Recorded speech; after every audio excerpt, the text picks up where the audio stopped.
Chavrim, I'm Stephen Benoon. You're watching Israeli News Live, and today's broadcast is very unusual. We're going to be discussing several things in our news broadcast today that clearly are, in some people's opinions, they are conspiracy theories. In other people's opinions, these things are really real. These things are happening on the earth. But we're also going to be looking at this from a prophetic standpoint, something that I discovered recently written in the book of Enoch, a book that, well, in some circles of Christianity and in Judaism, that the book of Enoch is not part of the Bible, but yet it's clearly part of the Ethiopic scriptures. It was even part of the Qumran community, where there has been many fragments, including an incomplete scroll of the book of Enoch that was discovered. So the Jewish people did accept the book of Enoch as an authoritative biblical scripture at one time, and in many Bibles it still is there, including even the Et Sefer that Dr. Stephen Pidgeon has put out as well, where he put this book back in the Bible. So we're going to be looking at some things from there, and we're going to even be looking at some articles that have been considered well, some might say it's fake news, some might say it's satire. Regardless of the case, there may be some very truth to it, and this is why I wanted to talk to you about these things. Antarctica has really become a major subject in recent, well, in fact, in the last year, even more so. There's been every kind of conspiracy theory that it is a place for a massive alien base. This is where aliens go at. We know of the one of the former military officers, Byrd, who fought a conflict near Antarctica and lost a lot of men, claiming that there were flying discs, flying saucers coming out of the Antarctica.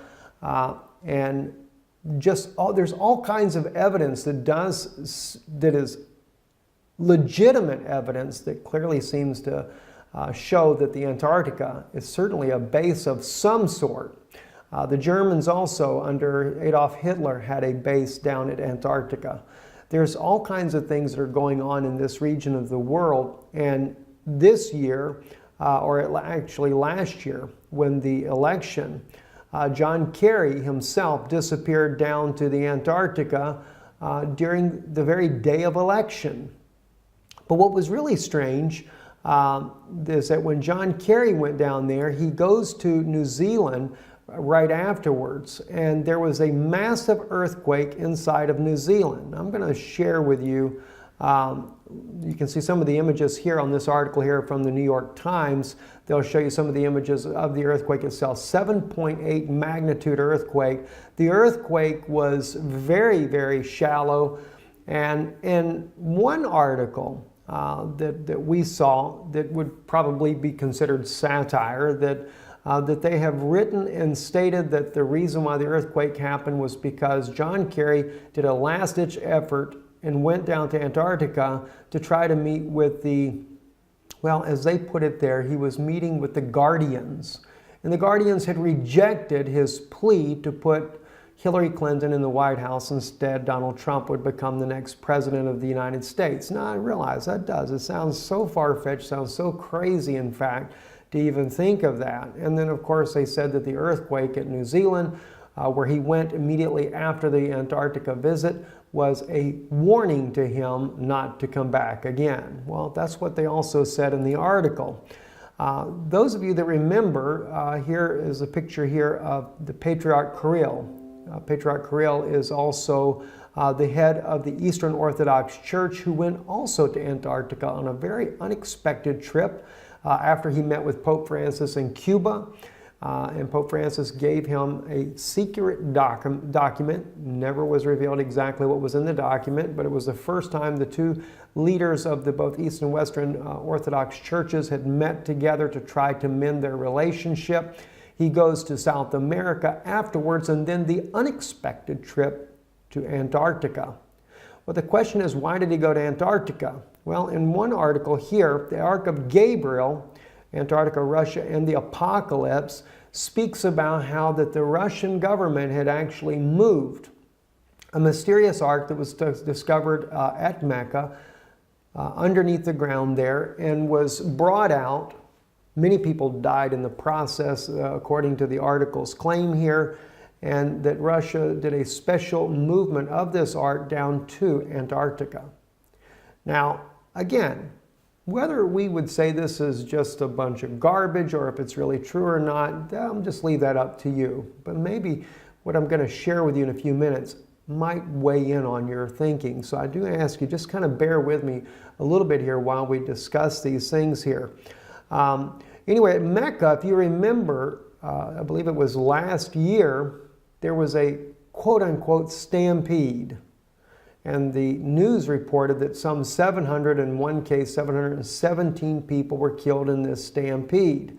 This is something that has never happened before at Mecca, and actually we found out later that it was 2,000 people were killed there at Mecca, and an apparent stampede that killed all of these people.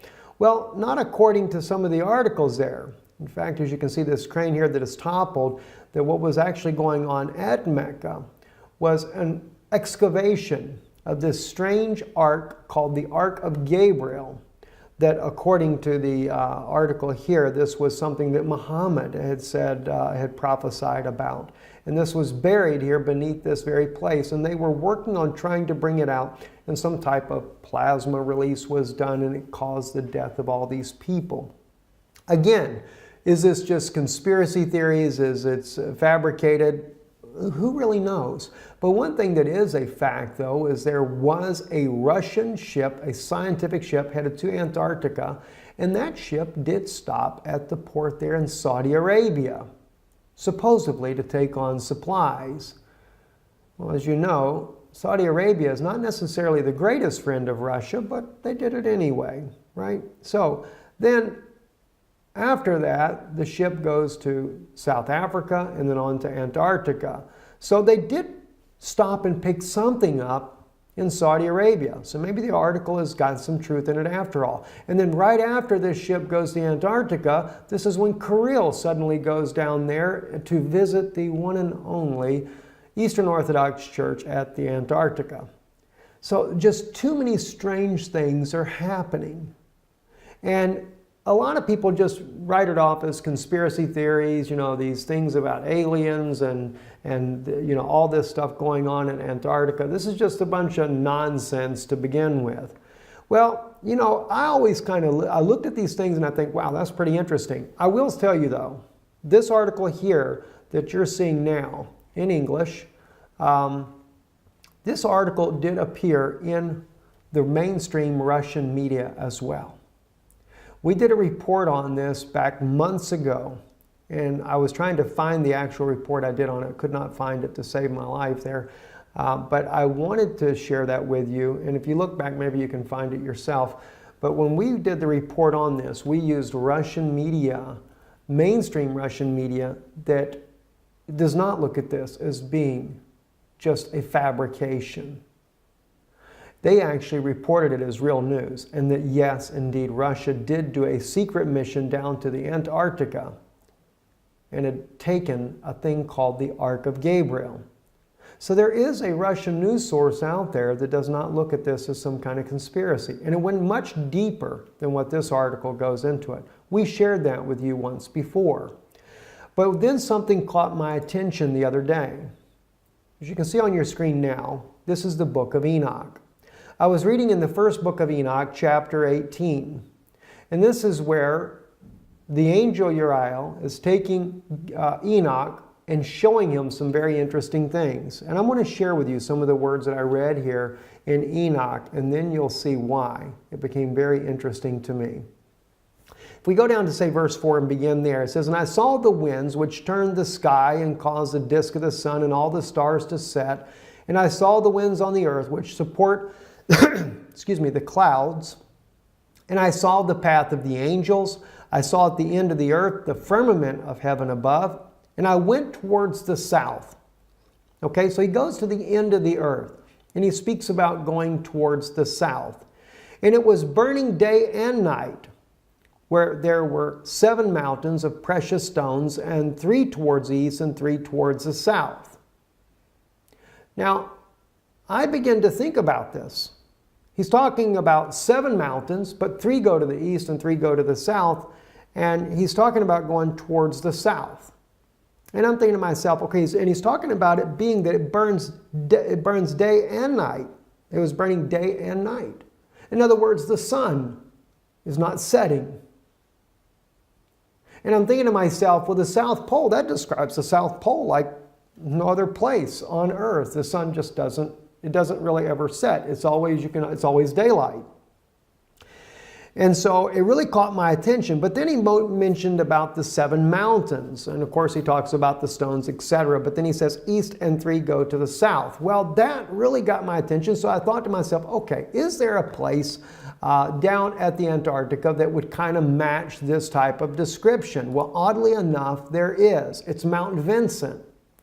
Now, you have to keep in mind what you're looking at here on your screen. You have Mount Vincent right here. It is called the Seven Summit. There are 3 going south. Now, you would say these are 3 to the west. It's actually described as southeast and southwest. But keeping in mind, when Enoch went here, the earth had not been tilted off its axis. So therefore, north and south, east and west was a bit different, right? And if you take and tilt the earth back the way it would have been, this will go just like that.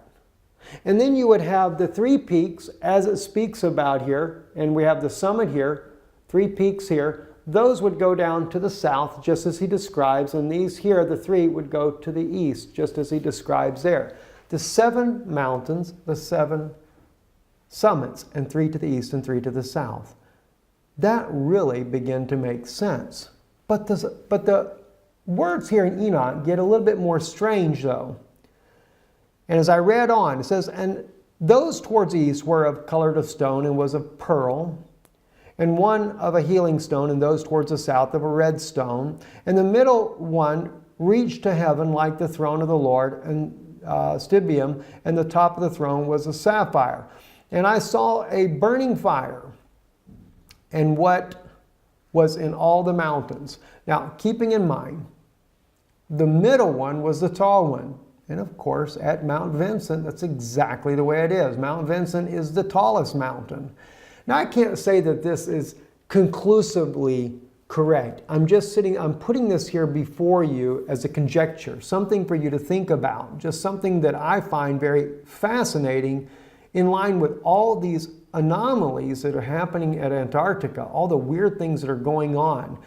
John Kerry, I mean, gosh, he did more than 1 visit down to the Antarctica here. Why? What's going on? Now, when I first looked at this, I'm thinking Planet X. They're going down there because they can see Planet X coming.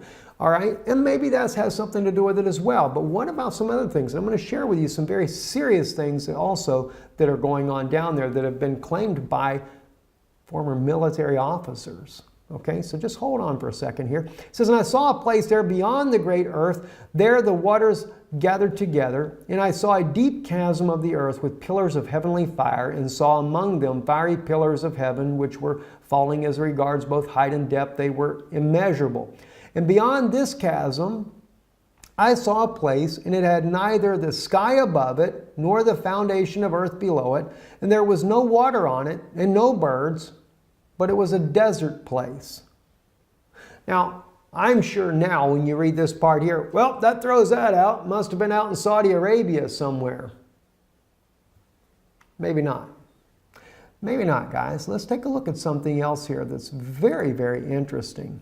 All right, let's go actually to the 7summits.com website. And this is about Antarctica, and it's about Mount Vincent, and it talks about it being the tallest mountain, etc. Let me read to you the Antarctica facts, though. Besides the mountain summit, if you go down here to say about right up under the blue right here on your screen, the snowfall in Antarctica is so minimal that the continent has been called the world's coldest desert.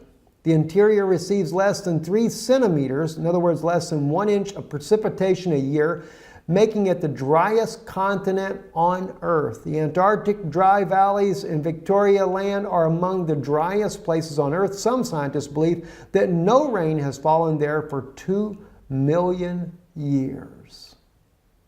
Astronauts have visited the dry valleys because of their similarity to lunar landscapes. Isn't that interesting? They call it the coldest desert on Earth. Well, maybe Enoch has got something when he said it was a desert. All right? As he called it, there was no water on it and no birds, but it was a desert place. Well, there are no birds. There are no penguins when you get that deep into Antarctica. There's just no life at all. And a terrible thing I saw there, 7 stars like the great burning mountains, and like a spirit questioning me, the angel said, "This is the place of the end of heaven and earth. This is the prison for the stars of heaven and the host of heaven and the stars which roll over the fire. These are the ones which transgress the commandment of the Lord from the beginning of their rising, because they did not come out at their proper times. And he was angry with them and bound them until the time of consummation of their sin in the year of mystery." And I, Uriel, we go into chapter 19 here, real quick here, just the first verse, said to me, "The spirits of the angels who were promiscuous with women will stand here, and they, assuming many forms, made men unclean, and will lead men astray so that they sacrifice to demons as gods." Now, if you notice, that is a continuation. They're not dead. They're still there. And they do what? They will lead men astray so that they sacrifice to demons as gods. Wasn't that interesting? CERN not long ago, where they sacrificed a young woman. Oh, they claimed it wasn't real, but found out later, according to Russian media, it was real. Russian media even was able to determine which woman it was that had been kidnapped. That was by not just so much the media, it was actually Russian intelligence officers that determined this information, but it was in Russian news, and we shared that with you here on Israeli News Live. So they sacrifice to demons as gods. They will stand there until the great day of judgment, on which they will be judged, so that an end will be made of them. But they still have very much access to men on this earth, and they are leading them astray, and they can they assuming many forms. That's pretty wild. I mean, I've never seen anything like this in my life. And the point is that I make here, when we look in chapter 18, it appears to be, and it could be completely somewhere else different on the earth. All right, I'm just saying this as a conjecture to you to consider this. But it appears to be that Antarctica is that region that he's speaking of. For one, it has to be a place that's burning day and night. That sun is where they can see day and night. It seems to really match up, and that's what's really, really fascinating, in my opinion, there. And again, just like the mountains, if you were to take into consideration the antediluvian destruction that tilted the earth off its axis and put the earth back right on its axis, and then look at the peaks here on the map in behind you here, then you would actually have, just as it describes there in Enoch, 3 to the south and 3 to the east. Three peaks on a 7-summit mountain range, and of course the middle one being the tallest.